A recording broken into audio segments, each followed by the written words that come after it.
Segunda carta de Juan, capítulo 1, verso 6. Vamos a continuar con nuestra serie Cartas de un Padre. Y es el tema número 36 de esta serie. El tema de esta mañana se titula El peligro.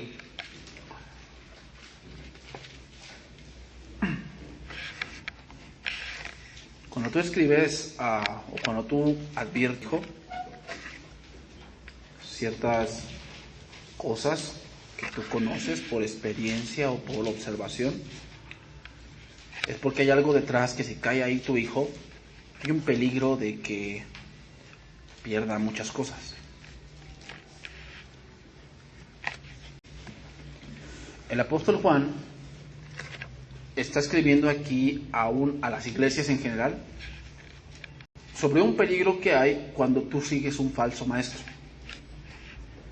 O sea, los falsos maestros hoy creo que existen más que en ese tiempo.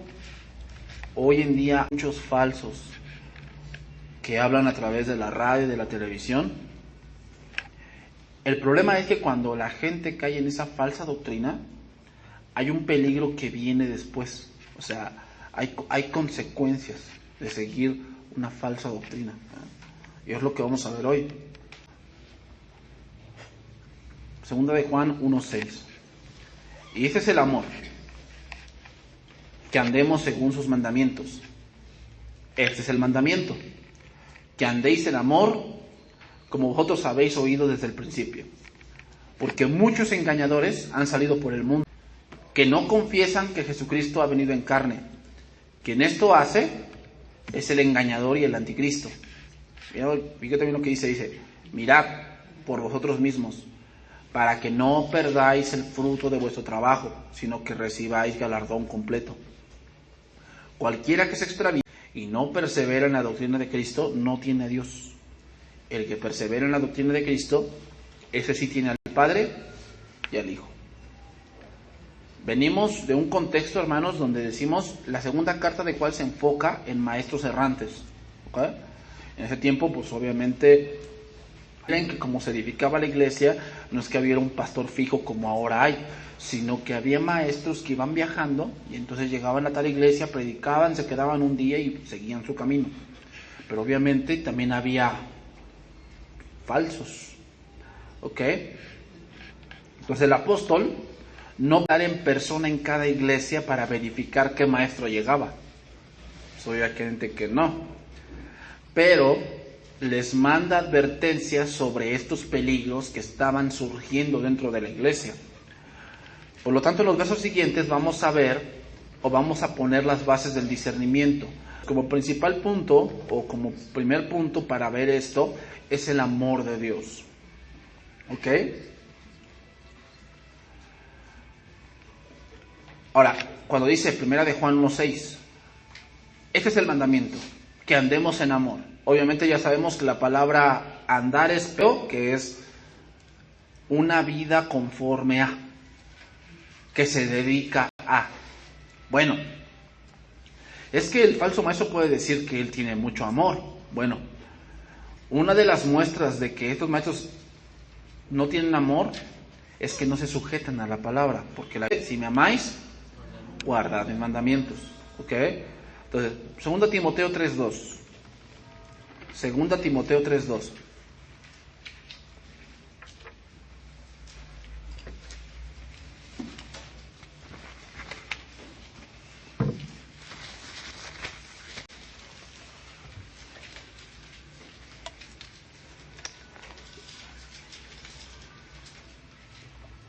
Aquí Pablo, en esta carta pastoral, se le llama carta pastoral porque se escribe a pastores. O sea, Timoteo era un pastor joven, de más o menos unos 38. Era un pastor joven, y Pablo le advierte de cosas que va a empezar a enfrentar. Y una de ellas es la conducta mala de los hombres. Dice ahí, porque habrá hombres amadores de sí mismos. O sea, amadores de sí mismos significa que nada más piensan en ellos. Nada más piensan en ellos. Ese es el punto de hoy, la sociedad de hoy. ¿Ok? que solamente piensan en ellos, ¿no? Mi coche, mi trabajo, mi comida, mi casa, mi dinero. Solamente piensan en ellos. No se preocupan por el prójimo. O sea, si el prójimo yo lo paso a arrastrar, no me importa. Yo solamente quiero pensar en mí. Esa es una de las características de un falso maestro y una de las características de los últimos tiempos. O sea, por eso sabemos que estamos en los últimos tiempos, porque vemos eso, ¿no? Eso es marcadísimo. O sea, solamente yo quiero ganar, yo quiero sobresalir, yo quiero que me conozcan, o sea, solamente tú. Y en los matrimonios por eso hay mucho divorcio hoy. ¿Por qué? Porque el hombre solamente piensa en él y la mujer solamente piensa en ella. No piensan en la familia. Recuerden que en el matrimonio vamos a servir, no a ser servidos. O sea, yo voy a esposa y mi esposa me va a servir por amor. O sea, nos vamos a servir mutuamente. Y en ese servicio crecemos, ¿ok? Pero hoy, ¿qué se ve? O sea, que él trabaja, ella trabaja y cada quien su dinero. O sea, no planean ambos qué van a gastar, sino cada quien, no, yo me gané esto, yo decido. Y eso trae problemas, trae fricciones. Porque esa es una de las características de los hombres que no tienen a Dios. Sigue diciendo, avaros, vanagloriosos, soberbios, blasfemos, desobedientes a los padres, impíos, ¿sí? Sin afecto natural, implacables, calumniadores, intemperantes, crueles, aborrecedores de lo bueno, traidores, impetuosos, infatuados, amadores de los deleites más que de Dios. Fíjate bien el versículo 5, dice, que tendrán apariencia de piedad, pero negarán la eficacia de ella. Aquí la palabra eficacia es interesante, es la palabra griega que tú conoces muy bien, dunamis, que significa poder milagroso. ¿Qué significa esto? Aquí la palabra apariencia es que fingen, pero no cambia. Recuerden que el evangelio es poder de Dios. ¿Para qué? Para cambiar tu corazón. O sea, nada va a cambiar tu corazón, nada va a cambiar tu conducta si no es el evangelio. El evangelio es poder de Dios. Entonces, esta gente va a aparentar, pero no cambia en su interior. Porque tendrán apariencia de piedad, es decir, por fuera se ven bien piadosos. Dicen amén, aleluya, gloria a Dios, Dios te bendiga, el Señor esté contigo, hermano. Pero cuando tú los vas conociendo más, te vas dando cuenta de que tienen un corazón avaro, que tienen un corazón murmurador, buscan poder. O sea, hay gente así, hermanos, que se mete a la iglesia y, por ejemplo, aparenta con el pastor. ¿Qué aparenta? No, que es bien estudioso, que es bien entregado, que es bien, se preocupa por la iglesia, pero en realidad el fondo de su ¿qué quiere? Poder, quiere posición. Así niegan la eficacia de la piedad. ¿Cómo? Que son unos hombres que llevan doble vida. O sea, por un lado aparentan que son cristianos. Y te dicen, no, sí, tú lo ves que vienen a la iglesia y se sientan hasta enfrente. Pero cuando tú los ves por fuera, tienen sus negocios turbios, roban, fraudean, mienten con facilidad. Pues son maestros que siguen ligados muy íntimamente a un pecado. Fíjate, no son completamente libres, sino que tienen sus negocios en el mundo. ¿A qué nos referimos? Que como dijo Spurgeon, hay maestros que se ven tan santos en el púlpito que no deberían bajarse. Así dijo Spurgeon. Entonces, niegan su vida de falsa piedad actuando contra los mandamientos de Dios. No hay poder para sujetar su carne. No se ve el amor, la paz, el dominio propio, el perdón. Son gente que solamente piensa en sí misma, que solamente piensa en su bolsillo y en su propio bienestar. Y otra cosa que hacen es que se muestran muy amigables, son muy amigables, son gente así que tú les ves que, ay, pobrecito, ay, no, el hermano es bien piadoso, ay, no, el hermano se ve que ama mucho a Dios. Pero son gente que justifica la vida desordenada de otras personas que viven como ellos. Sigue diciendo ahí, versículo 6.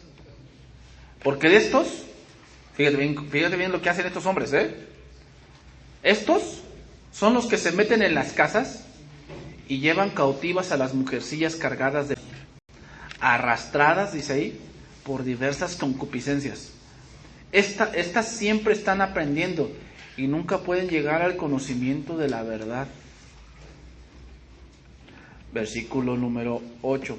Y de la manera que Janes y Jambres resistieron a... Aquí la palabra resistir significa oponerse. Aquí Janes y Jambres, obviamente, estos nombres son los de los magos de Egipto. De ahí salieron. Bueno, entonces, ¿por qué la Biblia en Éxodo no los menciona y por qué aquí Pablo sí los menciona? Bueno, Pablo menciona nombres porque había relatos rabínicos. ¿Ok? Había también relatos rabínicos. Por si un relato rabínico era que el Éxodo no te nombra como, te dice cómo era el maná, pero no dice cómo sabía. O sea, te dice que era como hojuelas. Dicen, pero los relatos rabínicos, que el maná te sabía a lo que tú pensaras. O sea, tú tomabas el maná y decías, ay, se me antoja carne, y te comías el maná y te sabía carne. Esos son los relatos rabínicos, no lo dice la Biblia. Es lo mismo cuando saca esos dos nombres. Se está refiriendo a dos principales hechiceros que se opusieron a Moisés cuando Moisés les decía que Dios había dicho que debían dejar ir al pueblo. Ahora, ¿cómo se oponen? También la palabra resistir aquí significa contradecir. Es decir, bueno, ¿cómo contradicen? Que enseñan cosas que no están dentro de las Escrituras. Toman un verso, hermanos, y parecen herreros. Lo tuercen de tal manera que parece la verdad. Te voy a poner un ejemplo.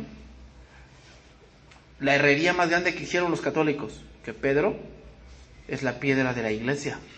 Tomando ese versículo de que yo también te digo que tú eres Pedro, y sobre esta roca edifica. Y ellos tomaron ese verso, lo torcieron de tal manera que dijera, Dios dijo que Pedro era el primer papa. O sea, lo han torcido de tal manera que parece la verdad, pero no es la verdad. Si tú has leído esa historia, yo la he leído 2 veces, la historia de cómo se inició el papado, toman versos bien fuera del contexto. En serio. Sigue diciendo, así también estos, dice, resisten a la verdad, 2 Timoteo 3:8, hombres corruptos de entendimiento, réprobos en cuanto a la fe. Aquí la palabra réprobos significa rechazado, significa indigno, literal o moralmente. Son indignos. Es decir, aquí réprobos es todo lo que habla su origen, que todo lo que habla él, su doctrina, su ideología, su filosofía, no es de Dios. Es de un espíritu engañador. Por lo tanto, estos hombres no tienen amor a Dios.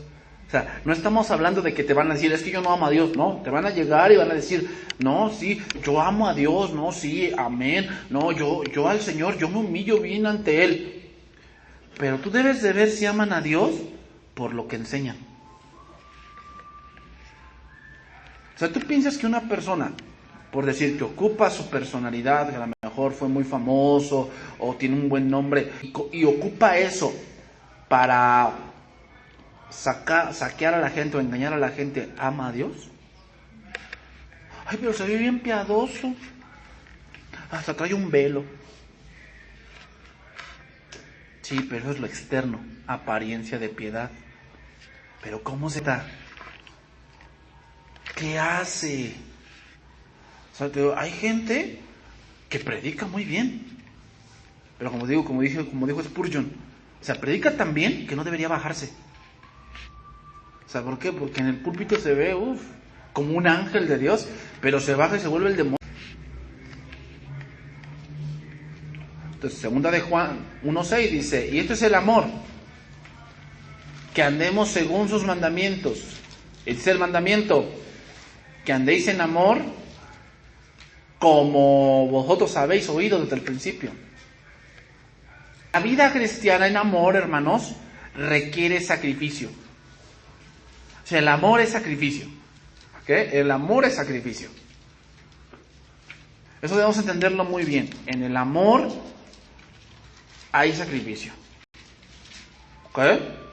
Porque cuando tú te pones con una persona que obviamente no es como tú, tienes que sacrificar cosas. Cuando tú te casas, ¿qué sacrificas? Tu soltería. Que ya no eres soltero, ya no eres soltera, ya eres un hombre, una mujer. O sea, eso ya quedó atrás. Y tienes que sacrificar eso. Cuando te casas, ese es el problema de los matrimonios modernos, que quieren seguir con su vida de solteros. Seguir con sus amigos, seguir en sus reuniones con sus amigas, en el café. Ya no. Porque ahora tu prioridad no eres tú. Como soltero, dice Corintios 7, ¿no? El soltero, cuidado de las cosas de Dios porque tiene esa parte del tiempo.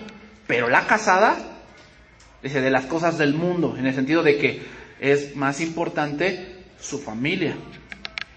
Su familia. ¿En qué es más importante su familia? Pues en que tiene que encaminarlos en el camino de Dios. Entonces, un soltero y un casado es distinto, sacrifican diferentes cosas. En el amor hay sacrificio. Pues, ¿qué crees? Estos maestros no sacrifican nada. Lucas 17:28.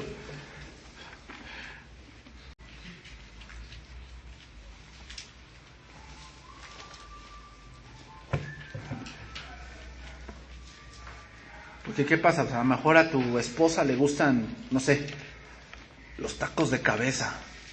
Y tú aborreces los tacos, ¿no? ¿Y qué vas a hacer? Pues algún día te tienes que sacrificar, ¿o no? ¿Qué? No te vas a comer los 3, 4, pero 1 o 2 te lo vas a comer por amor a ella. Eso es un sacrificio, ¿o no? El amor es sacrificio. Sí, hermanos. A ella no te van a gustar y tienes que soportar. Y hay cosas de él que no te van a gustar.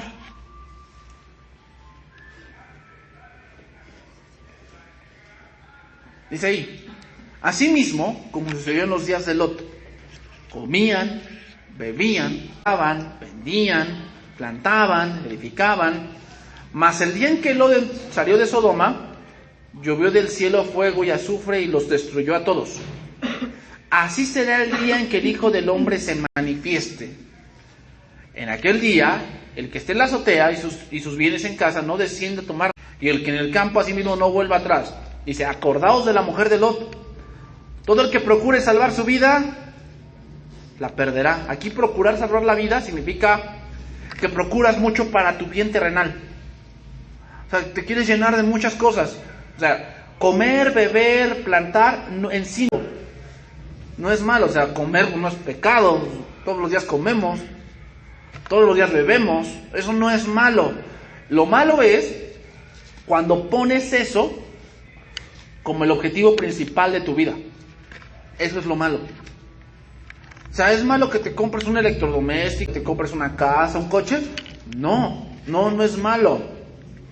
Pero si tuviste que abandonar el servicio, tuviste que abandonar la iglesia por comprarte eso, ya vemos otra cosa. Acuérdate, no abandones las cosas, o sea, requiere un sacrificio, hermanos, todo requiere un sacrificio. Pero estos falsos maestros no quieren sacrificar nada, ellos quieren su comodidad, ellos quieren una vida cómoda.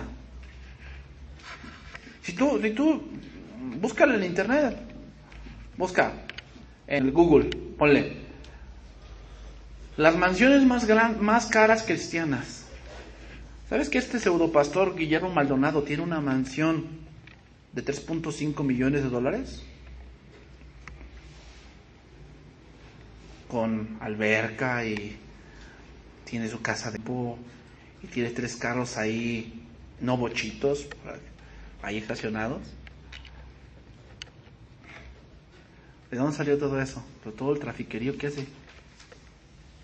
Cobra por los milagros, cobra por enseñar, cobra por la cobertura. Hermano, o sea, todo eso es dinero. ¿Y qué? ¿Tú piensas que si Dios le dijera deja eso, va a dejar su vida cómoda? No, ¿cómo crees?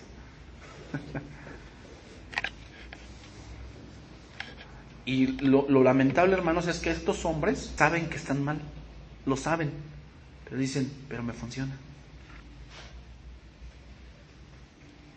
La obediencia a Cristo, hermanos, requiere pérdida, requiere renuncia. Y eso es lo que un falso no está dispuesto a hacer.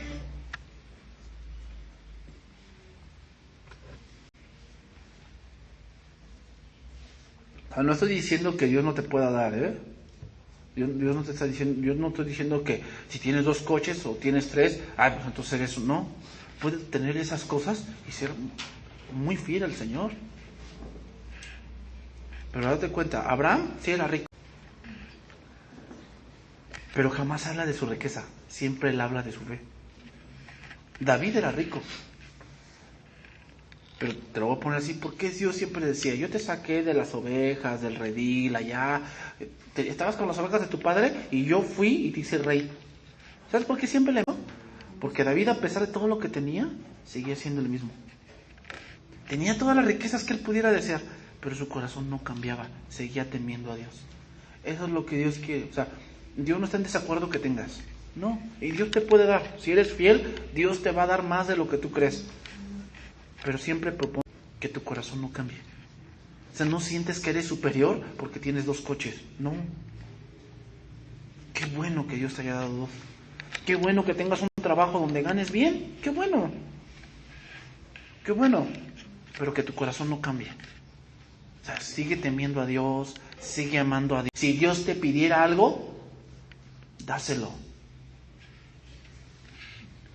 Yo ayer les relataba a los hermanos una historia que yo leí, que dice que una hermana se casó. Entonces pues, dijo, ay Señor, si me das algo, dámelo, pero que lo pueda siempre compartir. Y así le fue dando Dios más, le fue dando los muebles, le fue dando su cama, su refri, y siempre que me llegaba algo, yo decía, Señor, gracias, y que siempre pueda compartir lo que me das.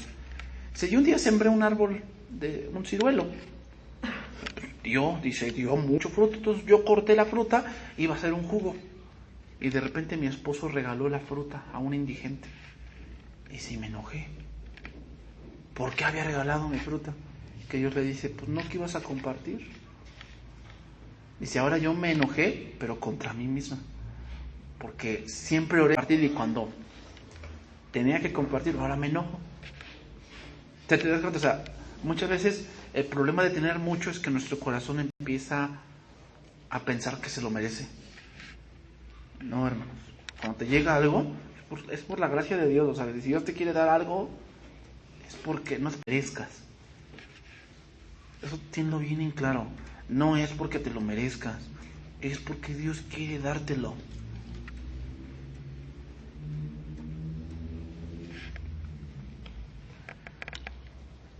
Pero también debes de estar dispuesta a que si Dios te dice dámelo, es dárselo a Dios.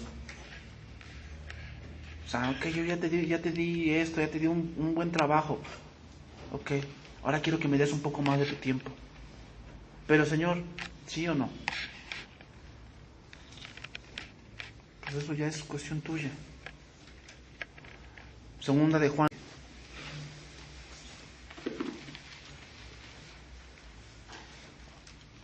Entonces, si Dios te bendice, qué bueno.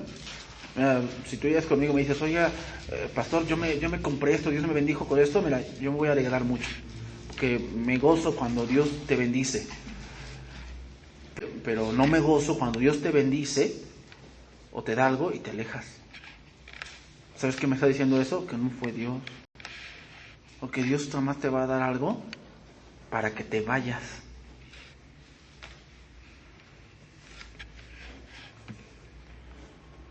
Segunda de Juan 1. Dice, porque muchos engañadores han salido por el mundo, que no confiesan que Jesucristo ha venido en carne. Quien esto hace es el engañador y el anticristo. Aquí la palabra engañadores viene de una palabra griega planos, que significa un vagabundo. ¿Quién es un vagabundo? Que no tiene razón de ser, o sea, no sabe a dónde va ni de dónde viene. O sea, son simplemente gentes, en este caso hablando aquí nosotros, son gentes que andan de iglesia en iglesia. O sea, nunca se establecen en una iglesia, siempre andan de aquí para allá. Así es un vagabundo. No anda, no tiene un lugar fijo, sino que se puede quedar aquí, después allá, y ahí anda vagabundeando, a ver dónde la logra. El énfasis al decir engañadores es que son hombres que ocultan su verdadero propósito. 2 Corintios 4:1 dice esto, te lo voy a leer en traducción viviente. 2 Corintios 4:1 dice, ya que Dios en su misericordia nos ha dado este nuevo camino, nunca nos damos por vencido. Dice, rechazamos todas las acciones vergonzosas y los métodos turbios. O sea, así es un falso maestro, como utiliza métodos del mundo. Vio algo, pero se leyó el libro Padre Rico, Hijo Rico, y dice que Dios se lo reveló para la iglesia. O sea, de ahí salió el G12, hermanos. El G12 es como multinivel, tratan a la iglesia como una empresa. ¿Tú sabes de dónde sacaron eso?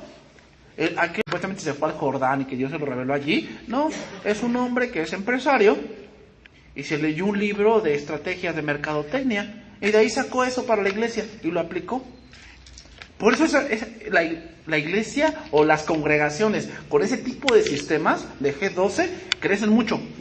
Tú ves que... Pero el problema es que son gente neófita y gente que ni es nacida de nuevo. ¿Por qué? Porque pues se fue a un curso. Un curso es un encuentro. ¿Qué? Un encuentro es como un curso. Entonces fueron a 1, 2, 3 cursos. A ver, ¿qué pudiste aprender en 2, 3 cursos? Y luego si el maestro que te enseñó está también igual que tú.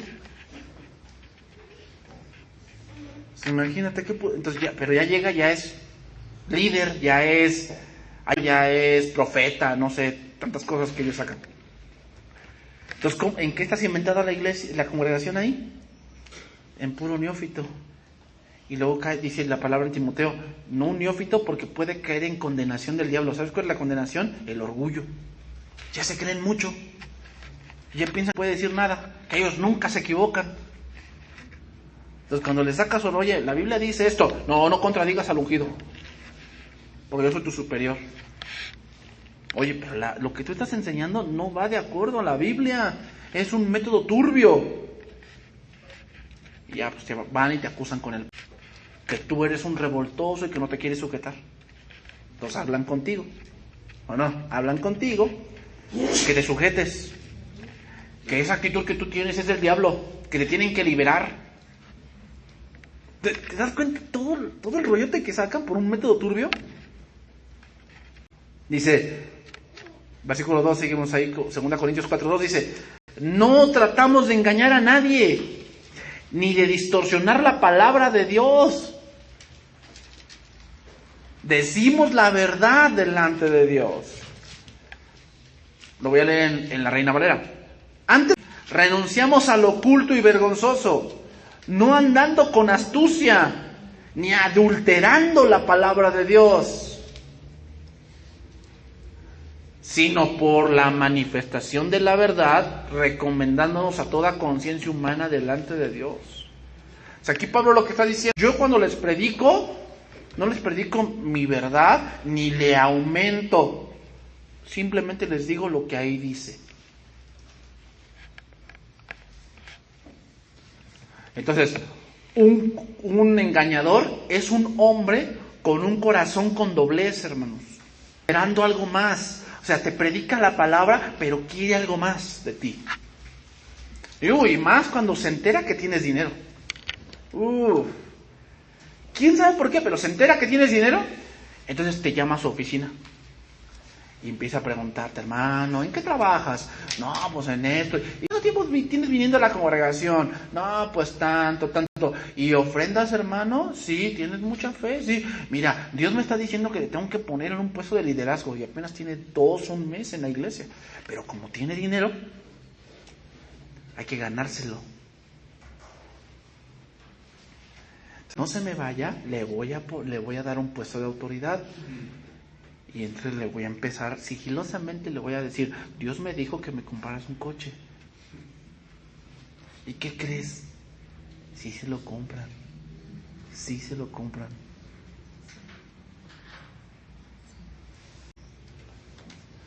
¿Por qué? Pues es que es el pastor, es el profeta, es el apóstol. O sea, son gente con doblez. O sea, si van a tener una amistad contigo, no es nada más por amistad, es por sacar algo. Manipulan a la gente. Eso hacían los falsos maestros. Eran vagabundos, eran gente que solo era oportunista, que se aprovechaban de la generosidad cristiana, pero si tenían conocimiento, o sea, sí tenían conocimiento. O sea, gente neófita. Sí sabían, pero lo sabían mal.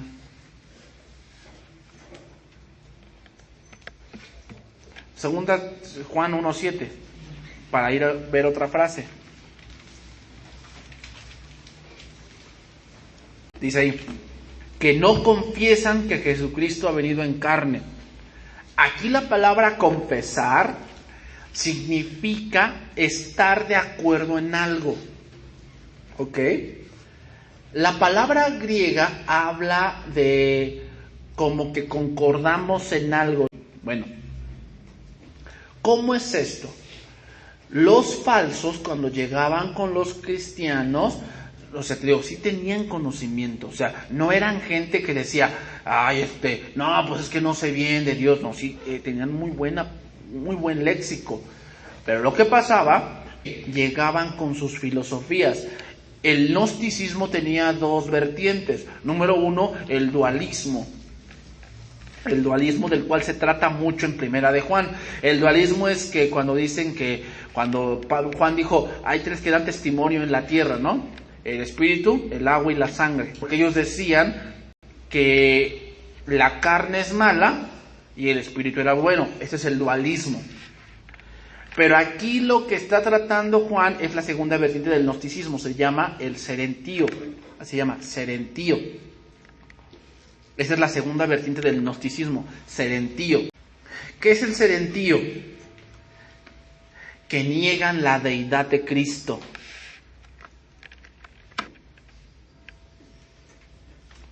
Ellos decían, no, sí, Jesús, un gran profeta, pero Dios no puede ser porque se hizo humano.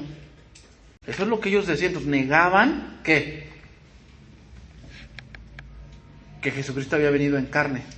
O sea, ellos decían, Cristo es el Espíritu, Jesús es un hombre. Entonces cuando decían eso, ¿qué debían hacer los cristianos? Rechazarlos. Decía ahí, quien hace esto es el engañador y el anticristo. Fíjate cómo debían tratar a estos hombres. O sea, si decían, no, es que Jesús es solamente un hombre y el que se murió ahí Jesús, Cristo ya es Dios, es otra cosa. ¿Sabes qué tienen que hacer? Cerrarles la puerta. Más adelante, la siguiente semana vamos a ver, dice, no les digas ni bienvenidos. No les digas ni bienvenidos. O sea, es tan puntual lo que dice el apóstol. ¿Y qué hacen hoy en día los cristianos de hoy? Ay, no, poquito, a ver quién no peca. O sea, si llegara una persona y te quiere manipular y viene con psicología y con materialismo, hoy en día lo soportamos. Lo soportamos en la iglesia. Bueno, no cree que Jesús sea Dios, pero Habla bien. No, ¿sabes qué? Sácalo. No es necesario no es propio que esté aquí. Así son las religiones, hermanos, que sí aceptan que esto y que el otro de la Biblia, pero cuando decimos Jesús es el único camino, ellos dicen no, Jesús es uno de tantos. ¿Sabes cómo se les llama a esos? Anticristos. Sigo, voy terminando. Segunda de Juan 1:8. Este versículo es importante, hermanos, que es el versículo que yo quería llegar. Dice ahí, mirad. Mirad allí significa, tengan cuidado. Estén atentos. Estén alertas. Por ustedes. ¿Qué quiere decir? O sea, yo tengo la obligación de cuidar esta parte de la iglesia, pero yo no estoy en tu casa. ¿Qué pasa cuando llegan los testigos de Jehová y te tocan la puerta? Ahí yo no voy a estar. No me vas a llamar, pastor, están aquí los testigos, venga para que hablemos con ellos. No. ¿Qué vas a hacer cuando te hablan los testigos? Cuando te toquen. O los mormones. ¿Qué vas a hacer? Ten cuidado. O sea, mira, si no te sientes fuerte, si capacitado, porque los testigos sí saben, O sea, no son gente neófita, sí saben. Y te sacan los salmos, y te sacan proverbios, te sacan Eclesiastés, y te sacan hasta Colosenses 1, ¿no? Dice, ahí dice que Él es la imagen del Dios invisible, el primogénito de toda la creación, ¿ya ves? Ahí dice que Él es el primer ser creado. Es Dios, Jesús es un ángel. Y te pueden sacar muchas cosas, O sea, no son tontos. Si no te sientes fuerte, si no te sientes capacitado, no les abras. Aquí ya no me preocupa, aquí ya ni tocan. Ya no tocan aquí. Yo digo, ay, ahí vienen los testigos, ahorita me voy a echar un round con ellos. Y no tocan, se pasan de largo. Bueno, pero pues, a lo mejor en tu casa no sucede así. Si no te sientes listo, o mejor tienes un pariente que estudia en el catolicismo. Tal vez, ¿no? Tienes un pariente que se metió a un seminario y te va a sacar sus rollos de San Agustín, San Jerónimo, los Macabeos, ¿cómo se llama? El Evangelio de Santo Tomás, San Bernabé, el libro de Enoc, cosas así que obviamente dentro de su estudio teológico. Si no te sientes capacitado para eso, pues llévatela tranquila. Porque si te engañan, hay un peligro ahí. Dice ahí, para no perdáis el fruto de vuestro trabajo. Voy a explicar esa frase, el fruto de tu trabajo. Aquí la palabra perder significa destruir. Pero la idea de destruir no nos referimos a que te extingas, o sea, a que de pronto pues ya te mueras. No. La idea de la palabra griega de destruir es llevarte a la ruina, a perder tu bienestar espiritual. A eso nos referimos. Entonces, esta es la aplicación que Juan le da. La doctrina de los falsos es como una enfermedad silenciosa que va destruyendo poco a poco tu corazón. Es como un cáncer. El cáncer es silencioso. No te das cuenta tal vez hasta que ya estás invadido totalmente. Así es la doctrina falsa. Quiere decir, hermanos, dice, anota este verso, Lucas 9, 61 y 62.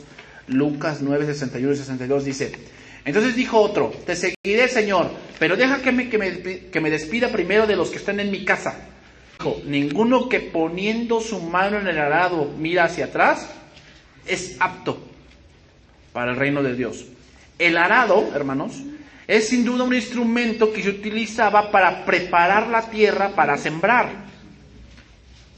Aquí el énfasis de mirar hacia atrás es abandonar el arado. O sea, no es simplemente que estés así y mires hacia atrás, no, significa abandonarlo. O sea, que regresas a lo que estabas haciendo antes. O sea, te pudiste hacer una cosa y de pronto, ¿qué haces? No, pues ¿sabes qué? No me gustó, me regreso. Entonces, todo tu trabajo que estabas haciendo, imagínate que te pusieron, vas a hablar todo este campo, la mitad. Y a la mitad dices, ya no quiero más. Y te vas. ¿Qué pasó con todo lo que ya hiciste?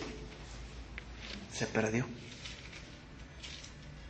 No valió la pena el que araras la mitad del campo cuando no terminaste, entonces se perdió todo.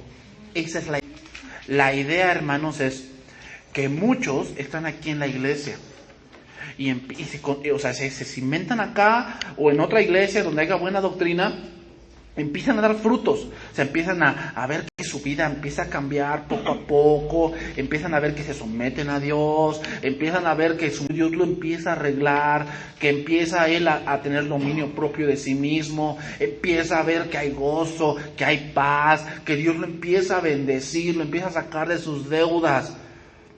Pero de buenas a primeras, en algún punto, decide irse con un falso. O sea, estaba trabajando bien en el arado, estaba trabajando bien, pero en algún punto se descuidó y lo engañaron y se va de la iglesia. Y dice, no, ¿sabes qué pasó? Ya me voy. ¿Por qué? No, porque ya estoy convencido que aquí no está la palabra de Dios. Dios ya me va a llevar a otro lugar donde Dios me dijo que ahí sí me va a hacer fructificar. Se va en otro lugar y tú lo ves que en vez de mejorar, empeora. Ya había dejado el vicio del cigarro. Ya Dios se lo había arrancado. Ahora regresó allá y ya lo volvió a dar. ¿Qué pasó? Perdió todo lo que ya había hecho. Ese es el peligro, hermanos. Si en algún punto tú estás en el Evangelio, Dios ya te empezó a dar, te empezó a quitar cosas de tu vida que tú no podías, y ahora de buenas a primeras te vas con el falso. ¿Sabes qué va a pasar? Vuelves a ser peor. Segunda de Pedro 2:17.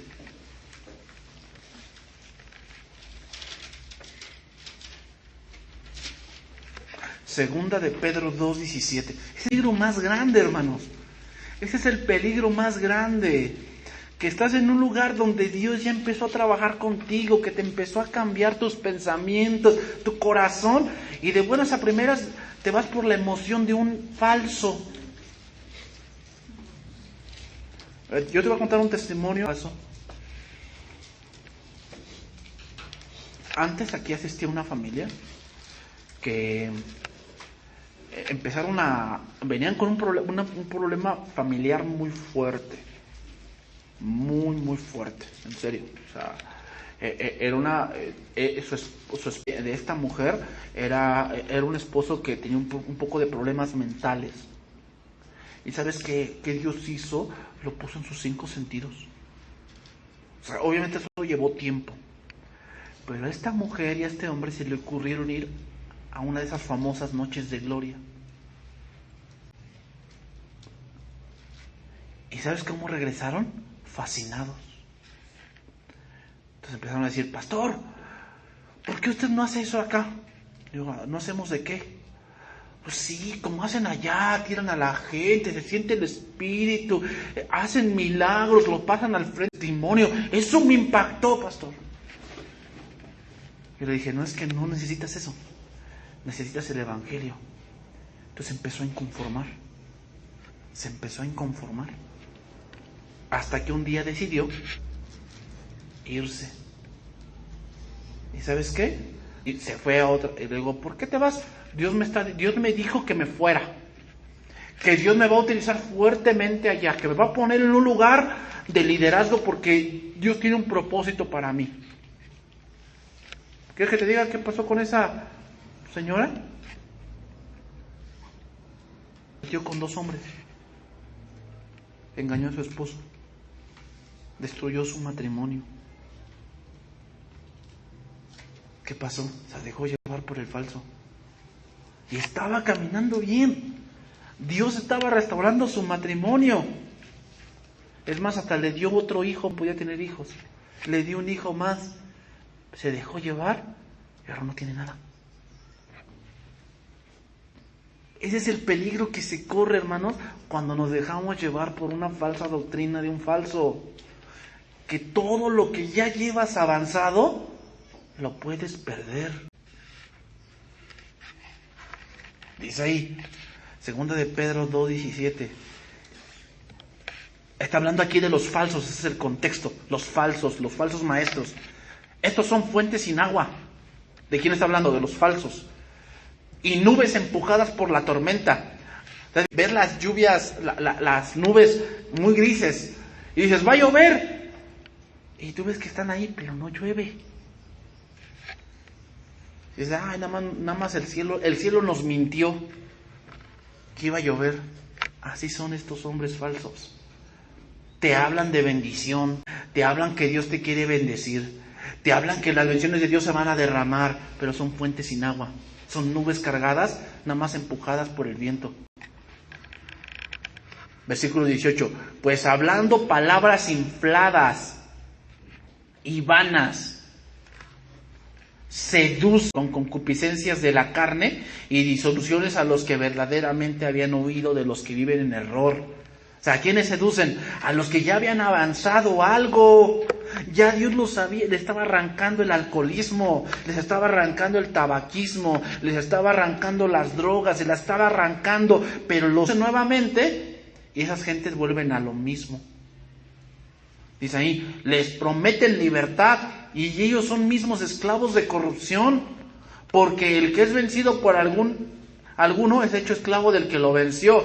Ciertamente, versículo 20, si habiéndose ellos escapado de contaminaciones del mundo por el conocimiento del Señor y Salvador Jesucristo, enredándose otra vez, en ellas son vencidos, y su postrer estrado viene a ser peor que el primero.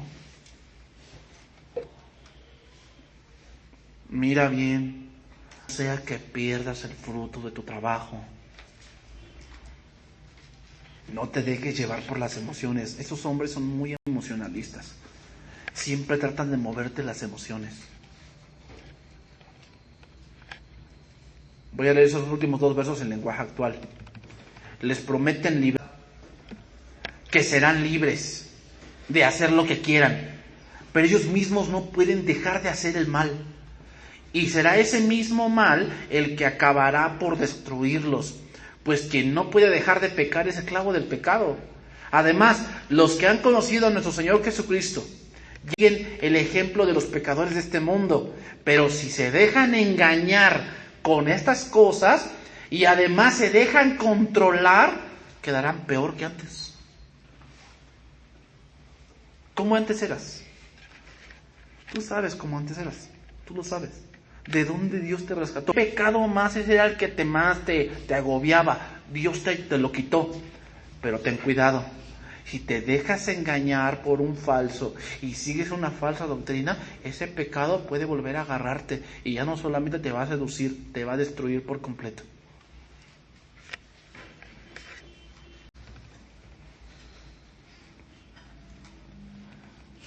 Termino entonces.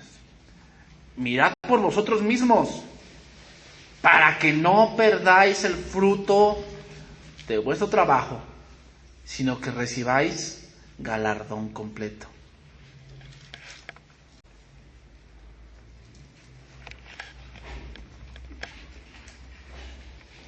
Entonces, termino. Por desgracia, hermanos, para algunos la seguridad es muy aburrida.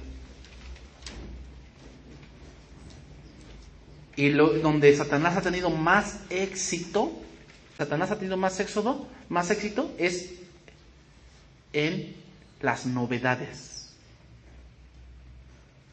En que muchas veces, por eso, si vas a ir a una iglesia, primeramente, no vayas a escondidas. Si a mí me dices, voy a ir a ver, sí. Y me dice, yo tampoco te voy a advertir varias cosas que vas a ver ahí, que aquí no ves. Por si puedes ir a iglesias donde hay mucho desorden. Unos hablan en lenguas por acá, el otro está profetizando por acá, otros tienen allá su chofar, una trompeta y están tonándola a grito suelto, el otro está llorando, el otro está ahí tirado en el piso. Y en cierto punto, hermano, te vas a sorprender así. Pero luego sale el que dirige todo eso y empieza a hablar muy bonito. Empiezas a sentir así, como que te mueve los sentimientos. Entonces obviamente llegas con esa experiencia aquí conmigo y yo te voy a decir, mira, eso que viviste, pues qué bueno que el Espíritu Santo te dejó vivir, pero aquí no nos guiamos por emociones, nos guiamos por fe. Una emoción, la fe es conocimiento del Evangelio. Pues obviamente tienes que tener cuidado ahí.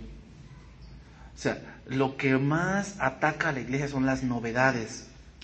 ¿Por qué? Porque eso no lo habías visto. Entonces, te fascinan con nuevas revelaciones. Que es que mi pastor no predica así. Es que aquí ese pastor de allá predica así, con una vocesota, como teniendo autoridad. ¿Has oído esos hombres? Que alzan la voz. Y que dicen, ¿cuántos dicen amén? Y todos ahí se gozan. No, esa iglesia está viva. Bueno, no, eso no quiere decir que estén vivos, hermanos. Cuando Dios les dice a una iglesia, tú tienes nombre de que vives, pero estás muerto, significa que no hay el Evangelio y que no nacen de nuevo. Se griten tanto y tanto se alboroten, no quiere decir por eso que están vivos espiritualmente. Entonces, hermanos, todas las añadiduras o reemplazos filosóficos de las Sagradas Escrituras, ya sea el libro de Mormón, dentro de la cátedra de los papas, profecía, revelación de los santos de los últimos días, filosofías universitarias, no tienen a Dios. No tienen a Dios. Jesús es el Verbo. Esa es la última revelación de Dios para nosotros. O sea, yo te voy a preguntar así, ¿por qué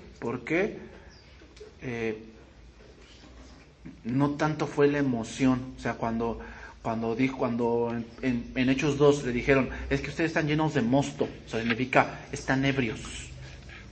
¿Y qué les dijo Pedro? No están ebrios, sino que dan testimonio.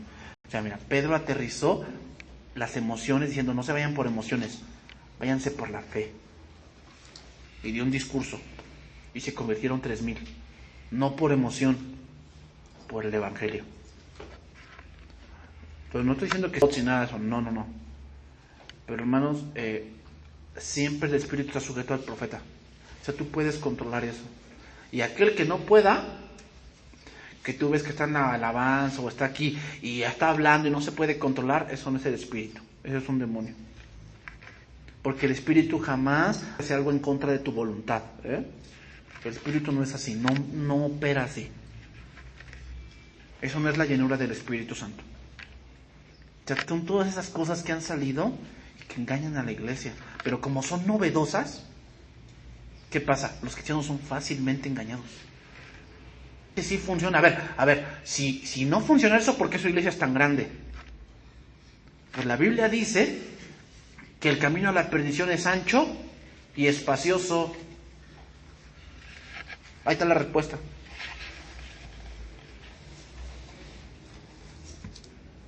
¿Cuántos eran los que se salvaron en el arca? ¿Muchos o pocos? Pocos. ¿Cuántos salieron de Sodoma y Gomorra? ¿Muchos o pocos? Así que no donde hay muchos, ahí está la verdad, Está la verdad donde está la palabra. Amén. Vamos a orar, hermanos.